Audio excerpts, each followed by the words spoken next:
సంగీత దర్శకుడిగా ఉన్న విజయ్ యాంటనీ నటుడిగా మారదామనుకున్నప్పుడు అక్కడి జనాలు కూడా అతన్ని పెద్దగా పట్టించుకోలేదు. అయితే తొలి సినిమా నాన్తోనే తనేంటో రుజువు చేసుకున్నాడు విజయ్ యాంటనీ. ఆపై సలీం, పిచ్చైకారన్ సినిమాలు సూపర్ హిట్ అయ్యి అతన్ని హీరోగా కూడా నిలబెట్టాయి. పిచ్చైకారన్ సినిమా తెలుగులో బిచ్చగాడు పేరుతో రిలీజ్ అయి సంచలన విజయం సాధించడంతో ఇక్కడ అతనికి తిరుగులేని ఫాలోయింగ్ వచ్చింది. కానీ ఆ సినిమాతో వచ్చిన పేరును, మార్కెట్ను విజయ్ నిలబెట్టుకోలేకపోతున్నాడు. బిచ్చగాడు తర్వాత వచ్చిన బేతాళుడు, యమన్ రెండూ కూడా నిరాశపరిచాయి.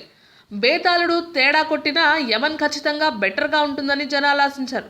కానీ ఈసారి కూడా నిరాశే తప్పలేదు. తమిళ హీరోలు చాలామంది 1-2 సినిమాలతో తెలుగులో మంచి పేరు, మార్కెట్ సంపాదించి ఆ తర్వాత వరుస ఫ్లాపులతో కనుమరుగైపోయిన వారే. సూర్య, కార్తీ, విశాల్, జీవా లాంటి హీరోలు కూడా ఆరంభంలో తమకు వచ్చిన మార్కెట్ను నిలబెట్టుకోలేకపోయారు. వీరిలో సూర్య ఒక్కడి పరిస్థితి మాత్రమే కొంచెం పర్వాలేదు.